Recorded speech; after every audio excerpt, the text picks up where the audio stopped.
Welcome to Seema learns stuff.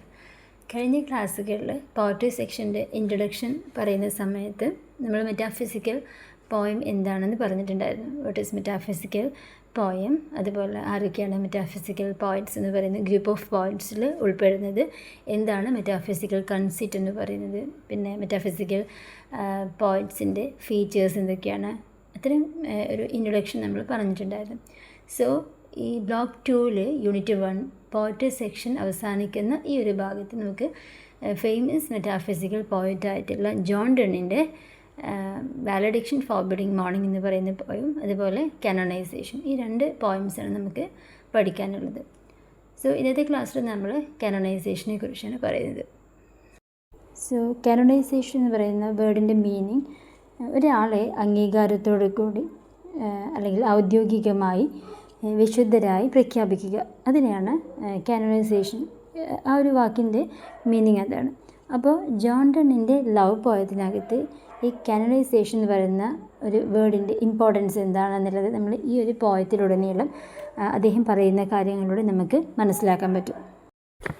So the canonization is a metaphysical poem written by John Donne. ഇവിടെ ഇദ്ദേഹം ഒരു dramatic monologue ഫോമിലാണ് ഈ ഒരു പോയം അദ്ദേഹം എഴുതിയിരിക്കുന്നത്. ഇപ്പോൾ ഡ്രമാറ്റിക് മോണോലോഗ് എന്ന് പറഞ്ഞിട്ടുണ്ടെങ്കിൽ ഒരു സിംഗിൾ ക്യാരക്ടർ, അതായത് ഓതർ ആയിരിക്കില്ല, നമ്മുടെ പോയറ്റ് ആയിരിക്കില്ല, വേറൊരു ക്യാരക്ടർ, ഈ ഒരു കവിതയിലെ ഒരു character he delivers a speech to a silent listener. അതിനകത്തൊരു സൈലൻറ്റ് ലിസണർ ഉണ്ടായിരിക്കും. അപ്പോൾ അവരോട് അദ്ദേഹത്തിൻ്റെ ഇന്നർ തോട്ട്സുകളോ അല്ലെങ്കിൽ പേഴ്സണാലിറ്റിയോ ഒക്കെ റിവീൽ ചെയ്യുന്നത് പോലെ അദ്ദേഹത്തിൻ്റെ ചിന്താഗതികൾ, ഇപ്പോൾ ഈ ഒരു ക്യാരക്ടർ അവരുടെ മനസ്സിലുള്ള കാര്യങ്ങൾ പറയുന്നത് പോലെ നമുക്ക് ഫീൽ ചെയ്യുന്ന അങ്ങനെ ഒരു ഫോമാണ് ഡ്രമാറ്റിക് മോണോലോഗ് എന്ന് പറയുക. അപ്പോൾ ആ ഒരു ഫോമിലാണ് കാനോണൈസേഷൻ എന്ന് പറയുന്ന പോയം ജോൺ ഡൺ എഴുതിയിരിക്കുന്നത്. അപ്പോൾ കാനോണൈസേഷൻ എന്ന് പറയുന്ന ഈ പോയം സ്റ്റാർട്ട് ചെയ്യുന്ന സമയത്ത് കവിതയിലെ സ്പീക്കർ അദ്ദേഹത്തിൻ്റെ ഒരു ഫ്രണ്ടിനെ അഡ്രസ്സ് ചെയ്യുന്നുണ്ട്. ഈ ഫ്രണ്ട് നമ്മുടെ സ്പീക്കറിൻ്റെ പ്രണയത്തിന്, അദ്ദേഹത്തിന് വേറെ ആളുമായിട്ടൊരു അഫെയർ ഉണ്ട്. അപ്പോൾ അതിനെ വിമർശിക്കുമ്പോൾ ആ വിമർശനത്തിനോടുള്ള അദ്ദേഹത്തിൻ്റെ ദേഷ്യം ആണ് ഈ ഒരു കവിതയുടെ സ്റ്റാർട്ടിങ് നമ്മൾ കാണുന്നത്. അപ്പോൾ ഇദ്ദേഹത്തിൻ്റെ ഒരു അഭിപ്രായത്തിൽ ഇവരുടെ പ്രണയം എന്ന് പറയുന്നത് ഒരിക്കലും മറ്റൊരാൾക്കും യാതൊരു തരത്തിലുള്ള ദ്രോഹവും ചെയ്യുന്നില്ല, മറ്റൊരാൾക്കും അതിനെക്കുറിച്ചോർത്ത് ബുദ്ധിമുട്ടേണ്ട ആവശ്യമില്ല, എന്നിട്ട് പിന്നെ എന്തിനാണ് ആവശ്യമില്ലാതെ ഈ ഒരു പ്രണയത്തെ ക്രിട്ടിസൈസ് ചെയ്യുന്നത് എന്നാണ് ഇവിടെ സ്പീക്കർ ചോദിക്കുന്നത്. അപ്പോൾ ഈ ക്രിട്ടിസൈസ് ചെയ്ത ഫ്രണ്ടിനോട് നിങ്ങൾ സമ്പത്ത് ഉണ്ടാക്കുന്നതിലോ അല്ലെങ്കിൽ നിങ്ങളുടെ ഒരു സ്റ്റാറ്റസ്, ഈ സമൂഹത്തിലുള്ള നിങ്ങളുടെ സ്റ്റാറ്റസ് ഉയർത്തുന്നതിലോ നിങ്ങൾക്ക് ശ്രദ്ധ കേന്ദ്രീകരിച്ചൂടെ, മറിച്ചും എന്തിനാണ് മറ്റുള്ളവരുടെ കാര്യങ്ങളിൽ അനാവശ്യമായി ഇടപെടുന്നത് എന്ന രീതിയിലുള്ളൊരു ദേഷ്യം അദ്ദേഹം ഈ ഒരു കവിതയുടെ തുടക്കത്തിൽ നമുക്ക് പ്രകടിപ്പിക്കുന്നതായിട്ട് കാണാൻ പറ്റും. കവിതയിലെ മറ്റൊരു ഇമ്പോർട്ടൻ്റ് ആയിട്ടുള്ള പാർട്ടാണ് mythical phoenix. The speaker compares himself and his lover to the mythical phoenix. Phoenix നമുക്കറിയാം is a powerful universal symbol of rebirth. അതായത് ചാരത്തിൽ നിന്ന് പോലും പുനർജീവിച്ചു വരാൻ കഴിവുള്ള ഒരു പക്ഷിയായിട്ടാണ് കാണുന്നത്. ഇപ്പോൾ മിക്കപ്പോഴും ആ ഒരു മിത്തിക്കൽ ഫിനിക്സിനെ ഇപ്പോൾ ഒരാളുടെ ജീവിതത്തിലെ ഒരുപാട് കാര്യങ്ങൾ, പ്രശ്നങ്ങളൊക്കെ വരുന്ന സമയത്ത്, ഒരുപാട് പ്രോബ്ലംസൊക്കെ വരുന്ന സമയത്ത് അതിൽ നിന്നും കരകയറുന്ന ഏതൊരു സിറ്റുവേഷനെയും, അതായത് ഒരു അതിജീവനത്തിൻ്റെ പ്രതീകമായിട്ടൊക്കെ നമ്മൾ ഫിനിക്സ് ബേർഡിനെ കൺസിഡർ ചെയ്യാറുണ്ട്. സോ ഇവിടെ ഒരു മിത്തിക്കൽ ഫിനിക്സിൻ്റെ ഇമ്പോർട്ടൻസ് ഈ ഒരു കവിതയിൽ വന്നത്, സോ ഇവിടെ സ്പീക്കറിൻ്റെയും അദ്ദേഹത്തിൻ്റെ ലവറിൻ്റെയും ഒരു ഒരുമിച്ച് ചേരലിൻ്റെയും വീണ്ടും അവരുടെ പുനർജന്മത്തിൻ്റെയും എല്ലാം ഒരു പ്രതീകമായിട്ട് ഇവിടെ ഫിനിക്സ് ബേർഡിനെയാണ് അവതരിപ്പിച്ചിട്ടുള്ളത്. സോ അപ്പോൾ സ്പീക്കറിൻ്റെയും അദ്ദേഹത്തിൻ്റെ ലവറിൻ്റെയും ആ ഒരു പ്രണയം എന്ന് പറയുന്നത് അത്രയും തീവ്രമായതുകൊണ്ട് തന്നെ ഇവർ പറയുന്നുണ്ട് ഇവർക്ക് വേണ്ടിയിട്ട് ഭാവിയിൽ ഇവർ ഒന്നിച്ചു ചേരും, ഇവർ ഒന്നായി തന്നെ തുടരുകയും ചെയ്യും, ഒന്നായി തന്നെ മരിക്കുകയും ചെയ്യും. അതുകൊണ്ട് തന്നെ ഭാവിയിൽ ഇവരെ ഓർക്കാൻ വേണ്ടി ഒരു ശവകുടീരമൊന്നും ഞങ്ങൾക്ക് വേണ്ടി നിർമ്മിച്ചിട്ടില്ലെങ്കിലും കവിതകളിലൂടെ അദ്ദേഹത്തിൻ്റെ ലവറൊക്കെ വീണ്ടും സ്നേഹത്തിൻ്റെ വിശുദ്ധരായി എന്നും കൺസിഡർ ചെയ്യണമെന്നുള്ള അദ്ദേഹത്തിൻ്റെ ഒരു പ്രത്യാശ അദ്ദേഹം ഇതിലൂടെ കാണിക്കുന്നുണ്ട്. അപ്പോൾ സ്നേഹത്തിൻ്റെ ഒരു വിശുദ്ധർ എന്ന രീതിയിലാണ് ഇവിടെ കാനോണൈസേഷൻ എന്ന് പറഞ്ഞ വാക്ക് ഉപയോഗിച്ചിട്ടുള്ളത്. അങ്ങനെ അവരെ കൺസിഡർ ചെയ്യണം ഭാവിയിൽ എന്ന് അദ്ദേഹം പ്രത്യാശിക്കുകയാണ്. മാത്രമല്ല അദ്ദേഹം കവിത അവസാനിക്കുന്ന സമയത്ത് പറയുന്നുണ്ട്, അങ്ങനെ പരസ്പരം മനസ്സിലാക്കി ഒരുമിച്ച് ചേരാൻ സാധിച്ചിട്ടുള്ള എല്ലാ ഓരോ ലവേഴ്സിനും ഈ ഒരു ലോകം മുഴുവൻ പിടിച്ചടക്കിയിട്ടുള്ള ഒരു രാജാക്കന്മാരെ പോലെ അത്രയും പ്രാധാന്യമുണ്ട് എന്ന് അദ്ദേഹം കവിത അവസാനിക്കുന്ന സമയത്ത് പറഞ്ഞു നിർത്തുകയും ചെയ്യുന്നുണ്ട്. സോ ഈ ഒരു കാനോണൈസേഷൻ എന്ന് പറയുന്ന ഇതിൻ്റെ ഒരു ടോട്ടൽ ഒരു ഔട്ട്ലൈനാണ് നമ്മളിപ്പോൾ മനസ്സിലാക്കിയിട്ടുണ്ടായിരുന്നത്. നെക്സ്റ്റ് നമ്മൾ നോക്കുന്നത് theme of canonization. So the central theme of the canonization is the defense of love against materialistic society. ഒരു മെറ്റീരിയലിസ്റ്റിക് സൊസൈറ്റി എന്ന് പറഞ്ഞാൽ ഇപ്പോൾ കൂടുതലും മണി അല്ലെങ്കിൽ നമ്മുടെ ഒരു സ്ഥാനമാണെങ്കിൽ അതല്ലെങ്കിൽ ഒരു ഫിസിക്കൽ കംഫേർട്ട്, ഒരു സ്പിരിച്വൽ മോറൽ പേഴ്സണൽ ഡെവലപ്മെൻറ്റിനേക്കാൾ കൂടുതൽ നമ്മൾ സമ്പത്തിന് വേണ്ടിയിട്ടും സ്ഥാനമാനങ്ങൾക്ക് വേണ്ടിയിട്ടും ഒരു ഫിസിക്കൽ കംഫേർട്ടിന് കൂടുതൽ പ്രയോറിറ്റി കൊടുക്കുന്ന ആ ഒരു മെറ്റീരിയലിസ്റ്റിക് സൊസൈറ്റിയിൽ പ്രണയത്തിൻ്റെ ഒരു സ്ഥാനം എന്താണ് എന്നുള്ളതിനെ ആണ് അദ്ദേഹം ഇവിടെ സെൻട്രൽ അത് മനസ്സിലാക്കിപ്പിക്കുക എന്നുള്ളതാണ് ഒരു സെൻട്രൽ തീമായിട്ട് അദ്ദേഹം കൊടുത്തിരിക്കുന്നത്. അപ്പോൾ ഇതിനെതിരെ പ്രണയത്തെ എങ്ങനെയാണ് ന്യായീകരിക്കാൻ പറ്റുക, അല്ലെങ്കിൽ സ്നേഹത്തിൻ്റെ എത്രമാത്രം പ്രാധാന്യമുണ്ട് എന്നെങ്ങനെയാണ് ഈ സമൂഹത്തിൻ്റെ മുന്നിൽ അതിനെ ആ പ്രണയത്തിന് ഉള്ള സ്ഥാനം എങ്ങനെ ഉറപ്പിക്കാൻ പറ്റും എന്നുള്ളതൊക്കെയാണ് അദ്ദേഹം കവിതയിലൂടെ ശ്രമിക്കുന്നത്.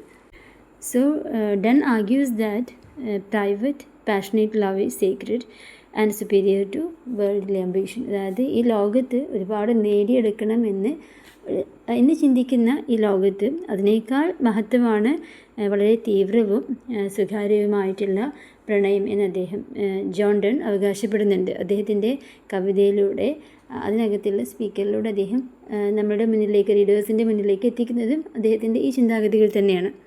നെക്സ്റ്റ് ഒരു ലൈനിലൂടെ അദ്ദേഹം കൺവേ ചെയ്യാൻ ഉദ്ദേശിക്കുന്ന ഒരു തീം എന്ന് പറയുന്നത് സാങ്ക്ടിറ്റി ഓഫ് ലവേഴ്സ് അല്ലെങ്കിൽ പ്യൂരിറ്റി ഓഫ് ലവേഴ്സ്. അപ്പോൾ ഇവിടെ അദ്ദേഹം പോയിട്ട് ലവേഴ്സിനെ ഒരു ദൈവികമായ ആത്മീയമായ ഒന്നായിട്ട് കാണിക്കുന്നുണ്ട്. എന്നിട്ട് അദ്ദേഹം പറയുന്നുണ്ട്, പ്രണയം എന്നുള്ളത് ഒരു മതവും അതുപോലെ പ്രണയം എന്ന് പറയുന്നത് ലവ് ഈസ് എ റിലീജിയൻ അങ്ങനെയാണ് നമ്മൾ കൺസിഡർ ചെയ്യുന്നുണ്ടെങ്കിൽ ഭാവിയിലെ ഇങ്ങനെ വരുന്ന ലവേഴ്സിനെല്ലാം തിരിച്ചറിയാൻ വേണ്ടിയിട്ടുള്ളൊരു വേദപുസ്തകമായി മാറിയനെ അവരുടെ ജീവിതം എന്ന് അദ്ദേഹം സമർത്ഥിക്കാൻ വേണ്ടി ശ്രമിക്കുന്നുണ്ട്. സ്നേഹത്തിൽ മരിക്കുകയും അതേപോലെ തന്നെ പുനർജനിക്കുകയും ചെയ്യുന്ന ഒരു പാരഡോക്സ് ഓഫ് ലവ് അതിന് കൺവേ ചെയ്യാൻ വേണ്ടിയിട്ട് അദ്ദേഹം ശ്രമിക്കുന്നുണ്ട്. സോ സ്നേഹം എന്ന് പറയുന്നത് ഒരു സെൽഫ് സഫിഷ്യൻ്റാണ്, സ്വയം പര്യാപ്തമാണ്. അത് അതിൻ്റേതായ ഒരു ലോകം തന്നെ ക്രിയേറ്റ് ചെയ്യാൻ കഴിയുമെന്നുള്ളതും അതുമാത്രമല്ല ഒരു സ്വന്തമായ ഒരു രാജ്യം തന്നെ സൃഷ്ടിക്കാൻ കഴിയുമെന്നൊക്കെ അദ്ദേഹം വളരെ കാവ്യാത്മകമായി ഈ വരികളിലൂടെ സമർത്ഥിക്കാൻ വേണ്ടി ശ്രമിക്കുന്നുണ്ട്. അപ്പോൾ ഇത്രയും കാര്യങ്ങളാണ് അദ്ദേഹം തീംസായിട്ട് എടുത്തിട്ടുള്ളത്. സോ ഈ കാനോണൈസേഷൻ എന്ന് പറയുന്ന പോയം ജോൺ ഡൺ എഴുതുന്ന സമയത്തുള്ള ആ ഒരു സിറ്റുവേഷൻ അത് കൺസിഡർ ചെയ്തുകൊണ്ടും മോഡേൺ യുഗത്തിൽ ഈ ഒരു പോയത്തിനെ അനലൈസ് ചെയ്യുന്ന സമയത്ത് നമുക്ക് എന്തെല്ലാം കാര്യങ്ങൾ ക്ലിയർ ആവും എന്നുള്ളതാണ് ജസ്റ്റ് നമ്മൾ അടുത്തൊന്ന് പറയുന്നത്. അതായത് ഇപ്പോൾ ഇന്നത്തെ ലോകം എന്ന് നമ്മൾ നേരത്തെ പറഞ്ഞു ഒരു മെറ്റീരിയലിസ്റ്റിക് സൊസൈറ്റിയാണെന്ന് പറഞ്ഞു. കൂടുതലായിട്ടും കരിയറിന് വേണ്ടിയിട്ടും അല്ലെങ്കിൽ മണി അല്ലെങ്കിൽ സോഷ്യൽ സ്റ്റാറ്റസ് അതിനൊക്കെ കൂടുതൽ പ്രയോറിറ്റി കൊടുക്കുകയും പേഴ്സണൽ റിലേഷൻഷിപ്സിന് അത്ര വലിയ പ്രാധാന്യമൊന്നുമില്ലാതെ, അതായത് അതിനൊരു ആത്മീയമായ ചൈതന്യമൊന്നും കൊടുക്കാത്തൊരു കാലത്താണ് ഇപ്പോൾ എല്ലാവരും ജീവിച്ചുകൊണ്ടിരിക്കുന്നത്. ഇന്നത്തെ ഒരു സോഷ്യൽ മീഡിയ ഇൻഫ്ലുവൻസ് അതുപോലെ തന്നെ സൊസൈറ്റി മാറിക്കൊണ്ടിരിക്കുന്ന ഓരോ കാലത്തും ഒരു പക്ഷേ സ്നേഹത്തിനും അല്ലെങ്കിൽ ഒരുമിച്ച് കൊണ്ടുപോകുന്ന പല കാര്യങ്ങൾക്കും അത്ര ആത്മീയമായ പവിത്രമായ സ്ഥാനമൊന്നും കിട്ടാത്തൊരു കണ്ടീഷനിലാണ് ഇപ്പോൾ നിലവിലുള്ളത്. അപ്പോൾ അങ്ങനെയുള്ള ഈ ഒരു സമയത്ത് ഈ ഒരു കവിതയുടെ ഇദ്ദേഹം സമർത്ഥിക്കുന്ന ഓരോ കാര്യങ്ങൾക്കുമുള്ള പ്രാധാന്യം എന്താണെന്ന് നമ്മൾ നോക്കുകയാണെങ്കിൽ, ചെക്ക് ചെയ്യുകയാണെങ്കിൽ കവിതയുടെ സ്റ്റാർട്ടിങ്ങിൽ നമ്മൾക്ക് മനസ്സിലായ ഒരു ലൈനുണ്ട്, for God's sake hold your tongue and let me love. അതായത് ആ ഫ്രണ്ടിനോട് ദേഷ്യപ്പെട്ടിട്ട് പറയുന്നുണ്ട് എന്ന് പറഞ്ഞല്ലോ. അതായത് ദയവ് ചെയ്ത് അനാവശ്യമായി എന്നെ വിമർശിക്കരുത്, കൂടുതലായിട്ടും നിങ്ങളുടെ കാര്യങ്ങളിൽ കോൺസെൻട്രേറ്റ് ചെയ്യും. നിങ്ങൾക്ക് സമൂഹത്തിലൊരു സ്റ്റാറ്റസ് ഉണ്ടാക്കാനും അതുപോലെ നിങ്ങൾക്ക് കൂടുതലായിട്ടും നിങ്ങളുടെ കാര്യങ്ങൾ കൺട്രോൾ ചെയ്യാനുമാണ് നിങ്ങൾ കൂടുതൽ സമയം കണ്ടെത്തേണ്ടത്. അതല്ലാതെ എൻ്റെ പ്രണയത്തെ അനാവശ്യമായി ക്രിട്ടിസൈസ് ചെയ്യരുത്, നിങ്ങൾ വായെടുക്കൂ എന്ന് പറയുന്നുണ്ടല്ലോ. ആ ഒരു ലൈനിലൂടെ നമ്മൾ മനസ്സിലാക്കുന്നത് ഇന്നത്തെ മോഡേൺ യുഗത്തിൽ ഈ ഒരു കവിതയുടെ പ്രാധാന്യം നമുക്ക് മനസ്സിലാവുന്നത് ഒരാളുടെ സ്വകാര്യ ജീവിതം ചോദ്യം ചെയ്യപ്പെടുന്ന ഏതൊരവസ്ഥയിലും അനുയോജ്യമായ ഒരു വരിയായിട്ട് നമുക്കിതിനെ മനസ്സിലാക്കാൻ പറ്റും. സോ ഇവിടെ മനസ്സിലാക്കുന്ന മറ്റൊരു കാര്യം, the poem also speak to modern ideas of emotional autonomy. അതായത് നമ്മൾക്കൊരു എബിലിറ്റി ഉണ്ട് to manage our emotions, our thoughts and our feelings അല്ലേ. അപ്പോൾ അതിന് ഓരോരുത്തരും മറ്റുള്ളവരുടെ ഇമോഷണലിനെ അല്ലെങ്കിൽ അവരുടേതായ വികാരങ്ങളെ മാനിക്കണം എന്നുള്ള ഒരു പഠനം കൂടി നമുക്ക് ഒരു മോഡേൺ യുഗത്തിലെ സാഹചര്യം വെച്ച് നമുക്ക് വേണമെങ്കിൽ ഈ പോയത്തെ വിലയിരുത്താൻ പറ്റും. ദെൻ പോയത്തിൻ്റെ സ്ട്രക്ചർ നോക്കുന്ന സമയത്ത് the poem consist of 5 stanzas of 9 lines each, totaling 45 lines, and then uses a complex rhyme scheme for each stanza, which creates a sense of argument building to a conclusion in the final couplet. So ഈ poem എഴുതിയിരിക്കുന്നത് ഒരു dramatic മോണോലോഗിലാണ്. അതുപോലെ തന്നെ ഓരോ സ്റ്റാൻസയിലും അദ്ദേഹം establish ചെയ്യാൻ വേണ്ടി ശ്രമിക്കുന്നത്, ഫസ്റ്റ് സ്റ്റാൻസയിൽ ഒരു കോൺഫ്ലിക്റ്റ് നമുക്ക് മനസ്സിലായി. അദ്ദേഹത്തിൻ്റെ ഫ്രണ്ടിനോട് കൊടുക്കുന്ന ഒരു റിപ്ലൈ അല്ലെങ്കിൽ ഫ്രണ്ടിനോട് പറയുന്നൊരു കാര്യം. അതുപോലെ സ്റ്റാൻസ 2-കകത്ത് അദ്ദേഹം പ്രണയം എന്ന് പറയുന്നത്, ഇവരുടെ പ്രണയം എന്ന് പറയുന്നത് ആർക്കും ഉപദ്രവമല്ല, ഹാംലെസ് ആണ്, മറ്റാരെയും ശല്യപ്പെടുത്താനുള്ളതല്ല എന്ന് സമർത്ഥിക്കുന്നുണ്ട്. സ്റ്റാൻസ 3 എത്തുന്ന സമയത്ത് he introduces the phoenix conceit. Then stanza 4-ൽ ഈ ലവേഴ്സിനെ ഇവരെ ഒരു കാനണൈസ് ചെയ്യുക അല്ലെങ്കിൽ അവർ വിശുദ്ധരായി പ്രഖ്യാപിക്കുക എന്ന രീതിയിൽ കവിത എത്തുന്നുണ്ട്. ഏറ്റവും അവസാനത്തിലേക്ക് എത്തുന്ന സമയത്ത് അവരൊരു കിങ്ങുമായിട്ട് കിങ്ങുമായിട്ട് കമ്പയർ ചെയ്യുന്നുണ്ട്.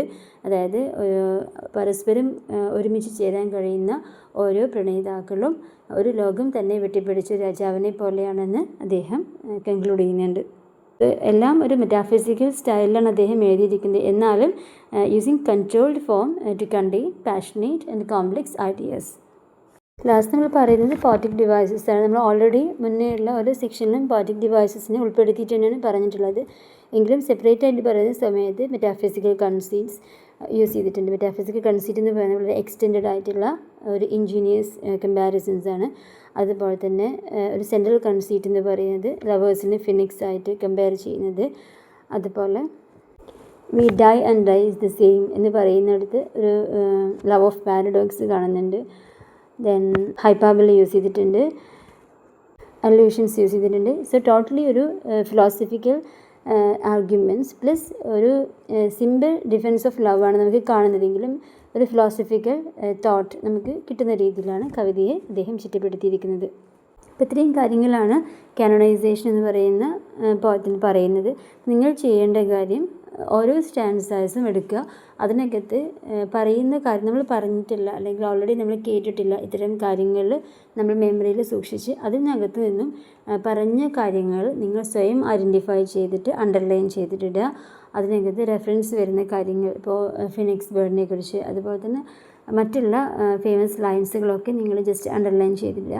എസ് എഴുതുന്ന സമയത്തോ അല്ലെങ്കിൽ ഷോർട്ട് ക്വസ്റ്റ്യൻസ് എഴുതുന്ന സമയത്തോ ഒരു കറക്റ്റ് പാറ്റേണിൽ മീൻസ് 1 by 1 ആയി നമ്മൾ summary plus poetic devices themes totally critically analyse ചെയ്ത് കൊണ്ടിട്ട് നമ്മൾ ആൻസർ എഴുതാൻ വേണ്ടിയിട്ട് ശ്രമിക്കുകയും ചെയ്യുക.